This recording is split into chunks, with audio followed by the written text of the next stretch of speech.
오늘은 베르나르 베르베르의 나무라는 책에서 이야기 한 편을 준비해 보았습니다. 이 책에는 모두 18개의 이야기가 실려져 있습니다. 이 책에서 베르베르는 특유의 유머를 곁들여 친근한 어조로 우리를 환상과 사색의 공간으로 이끌어 갑니다. 오늘 저는 여기 18편 중에서 사람을 찾습니다를 읽어드리겠습니다. 저는 매우 재미있게 읽었는데요. 우리 독자님들께서는 어떻게 들으실지 모르겠습니다. 한번 들어보시죠. 사람을 찾습니다. 그녀는 이집트의 여신을 닮았어요. 이름마저도 여신의 이름을 따서 누트라고 하죠. 동이 트고 붉은 태양이 솟아오르면 암탉나귀 젖에 목욕을 하고 자기가 좋아하는 음료를 홀짝거립니다. 그 음료는 오래된 코린트 포도주로 만든 식초에 진주를 녹여서 만든 것으로서 그녀가 아닌 다른 여자들에게는 치명적인 독이랍니다. 싹싹한 하녀들이 그녀에게 마사지를 해주는 동안 오케스트라가 그녀만을 위한 찬가를 연주해요. 그 찬가는 세상에 하나밖에 없는 합창곡이에요. 합창을 사람이 하는 것이 아니라 밤 꾀꼬리 8,300마리로 이루어진 합창단이 맞거든요. 목욕이 끝나면 누트는 보리 음료에 유칼립투스 잎을 적셔서 아침을 먹어요. 그런 다음 화장을 하죠. 누트는 펄 아이섀도우를 손수 상하 유발에 빻아서 은빛 가루를 낸 다음 그것을 기다란 속눈썹이 달린 얇고 맑은 눈꺼풀에 발라요. 또 개 양귀비꽃 색소를 넣어 만든 향유로 입술의 붉은빛을 더욱 돋보이게 하죠. 그 다음에는 낙지 먹물로 만든 검은 매니큐어를 손톱과 발톱에 칠해요. 그녀는 늘 금실로 짠 튜닉을 입어요. 머리에는 핏빛 루비를 달고 배꼽에는 사파이어를 박죠. 귓불과 목에는 향수를 살짝 발라요. 베르가모트 즙을 첨가한 흰 사양을 한 번에 3방울쯤 사용하는데 이 향수는 크레타 섬에서 온 늙은 노예가 그녀를 위해 만든 거랍니다. 그녀는 북쪽 야만족들의 나라를 가끔 여행해요. 그 노예는 언젠가 거기에 갔다 오는 길에 데려왔대요. 누트는 노예들을 때리지 않아요. 여자 노예가 자기보다 더 예쁠 때는 예외지만 그런 경우는 드물죠. 누트가 말을 할 때면 그녀의 귀고리가 이슬처럼 반짝이고 그녀가 걸어 다닐 때면 발찌가 종처럼 짤랑거려요. 하인들이 그녀의 표범을 데려오네요. 삼브랄이라는 이름이 붙여진 이 표범은 오로지 그녀를 위해서만 살아요. 누트는 일을 하지 않아요. 손을 다칠까 두렵기 때문이죠. 또 누트는 일을 하면 주름이 생기고 수명이 상당히 줄어든다고 믿고 있어요. 누트는 음식을 먹는다기보다 그저 맛을 볼 뿐이고 숨을 쉰다기보다 그저 가볍게 떨 뿐이에요.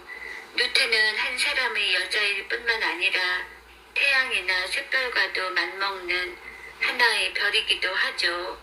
누트는 태생이 고귀하지만 평민들과 어울리는 것을 두려워하지 않아요. 사람들은 그녀가 바람의 딸이라고 해요. 특히 나일강 유역에서 일요일에 오리 너구리 경주가 열릴 때에는 기꺼이 그들과 함께 어울리죠. 누트는 종종 자기네 정원을 벗어난 곳에서 달리기를 해요. 그러면 그녀가 지나가는 길에 피어있는 꽃들이 그녀의 관심을 끌어보려고 앞다투어 향기를 발산하죠. 그래 봐야 아무 소용이 없는데도 말이에요. 어쩌다 누트는 검은 가죽으로 된 액세서리를 구입하기도 해요. 그녀 말 맞다나 서민의 삶에 대한 환상에 굴복하는 거죠. 사실 누트는 늘 서민적인 면모를 유지하고 싶어 해요. 하지만 그런 액세서리를 실제로 착용할 만큼 상스럽게 굴지는 않죠. 점심때 누트는 주로 피자를 먹어요. 멸치가 들어간 것은 좋아하지 않고 카프르와 마요라나와 물소 저주로 만든 모짜렐라 치즈와 신선한 올리브유가 들어간 것을 좋아하죠. 그녀가 먹는 피자는 반드시 백단 장작을 떼는 화덕에서 구운 것이라야 하고 피자 반죽을 만드는 밀은 양지 바른 밭에서 햇볕을 많이 받고 자란 것이라야 해요. 그녀가 피자에 곁들여 먹는 것은 야채 샐러드인데 이 샐러드에는 채소의 고갱이만 들어가야 하죠. 누트는 채소의 딱딱한 겉잎이 어금니에 씹히면서 와삭와삭 음산한 소리가 나는 것을 좋아하지 않거든요. 발삼 소스는 샐러드에 직접 뿌리지 않고 따로 놓고 먹죠. 이 소스에는 커민 향이 들어가야 하고 온도가 체온과 비슷해야 해요. 누트의 걸음걸이는 미끄러져 가는 것처럼 사뿐하고 그녀가 말하는 건 노래를 하는 것과 같아요. 누트는 무엇을 그냥 보는 게 아니라 관찰을 하고 무엇을 그냥 듣는 게 아니라 이해를 하죠. 누트는 집에 돌아오면 이따금 류트를 연주해요. 손톱을 아주 길게 기른 가늘고 긴 손가락으로 루트의 현을 어루만지죠. 그때마다 누트는 이루 말할 수 없는 황홀감을 느끼곤 한답니다. 저녁 시간에 누트는 손님들을 맞아들여요. 그녀는 미묘하게 사람들을 감동시키는 인사말이나 칭찬의 말을 짓는 데에 능해요. 그녀는 그런 말들을 파피루스 종이에 적고 석고박으로 장식하여 손님들에게 선물합니다. 그녀의 재치는 늘 모두의 경탄을 불러일으키죠. 누트에게는 히포시아스라는 오빠가 있어요. 그는 그녀를 남몰래 사랑해요. 그래서 13세 이상의 남자는 누구를 막론하고 그녀에게 접근하지 못하게 하죠. 하지만 그녀는 알고 있어요. 자기가 언제든 짝이 될 만한 괜찮은 청년을 만나면 주저없이 히포시아스를 쫓아내리라는 것을 말이에요. 하늘에 어둠의 물결이 잇따라 밀려와 구름마저 삼켜버리는 밤이면 누트는 발코니 난간에 힘없이 기대어 삶의 의미와 우주의 신비에 관해서 명상을 해요. 그럴 때 그녀의 손은 비둘기와 누에 고치들이 뒤섞여 있는 단지 속을 헤매고 다녀요. 그러고 나면 손에서 약간 시큼한 맛이 나죠. 그녀는 잠자리에 들기 전에 한 현자로부터 세상에 관한 이야기를 들어요. 현자는 옛날 옛적 신들이 서로 싸우던 때의 이야기도 하고 자연의 힘들이 곤곤일척의 대접전을 벌여 인간 세상을 만든 일도 이야기해 주죠. 또 요정, 켄타우로스, 그리핀, 게르빔 천사 등이 사람들이 정신에 영향을 미치기 위해 음모를 꾸미고 있는 세계에 대한 이야기도 들려줘요. 현자는 종종 불운한 영웅들의 공적을 찬양합니다.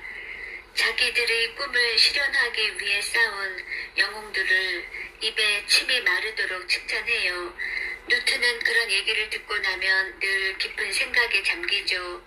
얼마 전부터 누트는 새로운 소일거리에 몰두하고 있어요. 이웃 나라들을 침략하는 것이 바로 그거예요. 그녀는 벌써 나미비아를 공격했고 남쪽의 누미디아 사람들과 전투를 벌였어요. 하지만 불행하게도 누트의 군대는 전력이 그다지 신통치 못해요. 그녀의 군대를 구성하고 있는 병사들은 주로 바타비아의 용병, 몰도바의 궁수, 스위스의 투석병, 송곳니에 청산가리를 발라놓은 아틀라스 사자, 부리가 면도날로 덮여있는 타조, 불을 토하는 독수리, 코에서 끈끈 물을 뿜도록 길들여진 난쟁이 코끼리, 뜨거운 기름으로 폭격을 가할 수 있는 샘의 등이에요. 따라서 21세기의 새로운 병기를 당하기에는 역부족이죠. 바로 그런 사정 때문에 누트는 자기 군대를 현대화시킬 능력이 있는 사람을 찾고 있어요. 그녀는 그가 뛰어난 검객이기를 바라고 적어도 자기 나라만큼 큰 나라의 왕자이기를 바라고 있어요. 또 코끼리 조련에 능숙하고 옷을 잘 입는 남자, 바닥에 침을 뱉지 않고 손가락으로 콧구멍을 쑤시지 않는 남자, 그녀 이외의 다른 미인에게는 무감한 남자, 물리치료의 현대적인 테크닉을 익힌 남자, 병역의 의무는 물론 가족 부양의 의무로부터 벗어난 남자이기를 바라죠. 누트는 시어머니를 떠맡고 싶은 생각이 조금도 없거든요. 또한 누트는 그가 온순하면서도 야성적인 남자이기를 원해요. 귀공자이면서도 때로는 불안당처럼 굴 줄 알아야 하고 순종하면서도 때로는 반항할 줄 알아야 한다는 거죠. 누트는 따분하게 살고 싶은 생각이 조금도 없기 때문에 그 남자가 차분하면서도 때로는 질풍 같은 격정을 보일 수 있는 사람이기를 원하고 있어요. 그뿐이 아니에요. 그는 잘생겼지만 자기가 잘생겼다는 것을 의식하지 않는 남자라야 해요. 그리고 무엇보다 중요한 것은 3000cc 이상의 멋진 빨간색 승용차를 가지고 있어야 하고 은행 구자에는 평생 먹고 살만한 돈이 들어있어야 한다는 거예요. 만약 이 마지막 조건이 충족된다면 나머지 조건들은 부차적인 것이 될 수도 있다는군요. 누트가 찾는 남자는 그런 사람이에요. 혹시 그런 사람을 아시는 분이 있으면 누트에게 알려주십시오. 편집자 앞으로 편지를 보내주시면 그녀에게 바로 전달하겠습니다. 베르나르 베르베르의 사람을 찾습니다 였습니다. 네, 누트가 찾는 그런 멋진 남자가 누트 같은 여자를 원할지 모르겠네요. 네, 제 생각입니다.